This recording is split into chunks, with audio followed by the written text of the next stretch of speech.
ဘီလီယံနာ CEO တယောက်ဟာယုံနိုင်စရာမရှိအောင်ကိုကက်ဆေးနှလုံးတူပါလမ်းပေါ်ကဘူးခွန်အလွတ်တစ်ခုကိုတောင်ကောက်ပြီးပြန်ရောင်းစားတဲ့အထိပါပဲသူမိဘတွေကဒါကိုမကြည့်ရတော့တဲ့အစုံကပတ်တုံးအဖြုံးဆုံးလို့နာမည်ကြီးတဲ့သူမစီကိုအကူအညီလာတောင်းကြပါတယ်အကယ်၍သူမတာသူ့ကိုတစ်လအတွင်းဒေါ်လာ9300အောင်လုံနိုင်ရင်သူမတင်ထားတဲ့ဈေးဝယ်ကျွေးတွေကိုသူတို့ကဆက်ပေးမယ်လို့ကမ်းလှမ်းလာတဲ့အခါမှာတော့သူမဟာချက်ချင်းပဲသဘောတူလိုက်ပါတယ်သူ့ကိုပတ်စံ3လအောင်သူမပထမဆုံးကြံစီပုံကတော့အဖွားကိုတယောက်ဖြစ်ရုပ်ဖြတ်ပြီးသူ့ကားရှိမှရည်ရွယ်ချက်ရှိလဲချပြလိုက်တာပါသူကားပေါ်ကဆင်းလာတဲ့အချိန်မှာသူမကသူ့ခြေထောက်ကိုဖတ်ထားပြီးနစ်နာကြေးဒေါ်လာ3သိန်းတောင်းလိုက်ပါတယ်သူမရဲ့အစီအစဉ်ကအဖြစ်ပြောစရာမရှိအောင်ကောင်းနေပေမဲ့တခုမမျှော်လင့်ထားတာကပတ်ဝန်းကျင်မှာ CCTV ကင်မရာတွေမရှိဘူးဆိုတာသိလိုက်တာနဲ့သူကိုယ်တိုင်လည်းသူမလိုပဲလမ်းပေါ်မှာလှည့်ချလိုက်ပြီးဒီအဖွားကြီးကကျွန်တော်ကိုလိန်ညာငွေညစ်နေပါတယ်လို့အော်ပါလေရောငကိုကမှပတ်စံမပေးတဲ့အပြင်လမ်းသွားလမ်းလာတွေကသူမကိုဝိုင်းစုပြီးရဲခေါ်ကိုလှုပ်ကြတာကြောင့်နောက်ဆုံးမှာတော့သူမခမသူ့ကိုဒေါ်လာ900ပေးပြီးတော့တောင်ပြန်တောင်းပန်လိုက်ရပါတယ်ပတ်စံ3အောင်လုံးမလို့ကြံကာမှကိုယ့်အိတ်ထဲကတောင်ပြန်ပါသွားခဲ့ရတာပါအဲ့ဒီအချိန်မှာပဲသူမရဲ့တငယ်ချင်းကအကြံတစ်ခုပေးပါတယ်အကယ်၍သူမကိုချစ်မိသွားရင်သူ့ပတ်စံတွေကိုသူမစိတ်ကြိုက်သုံးလို့ရပြီတဲ့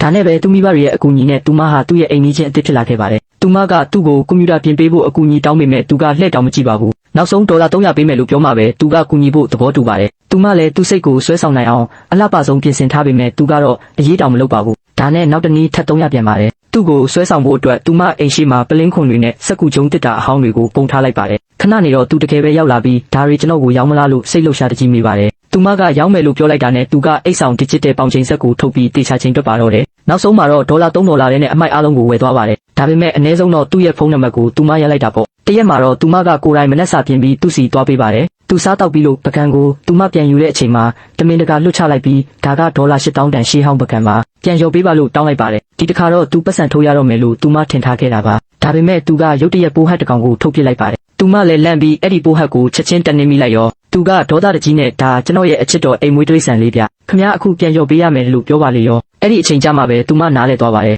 ဒီလူကိုပတ်စံ3အောင်လုပ်ဖို့ဆိုတာကောင်းကင်ကိုတက်တာထက်တောင်ခက်ခဲပါသေးတယ်ဒီ CEO ကိုပတ်စံ3အောင်လုပ်နိုင်မဲ့နီလန်ကောင်းလေးများတင်လို့စီမှာရှိကြသေးလားဟင်